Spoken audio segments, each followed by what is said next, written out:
என தொடத்தான் லேசாக விரல் படத்தான் ஆனாத காயம் எல்லாம் ஆறி போகுமே.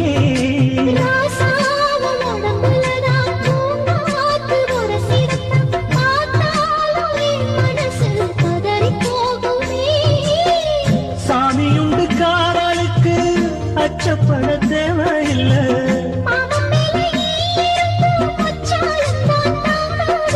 கலையாத வாசம் நாம்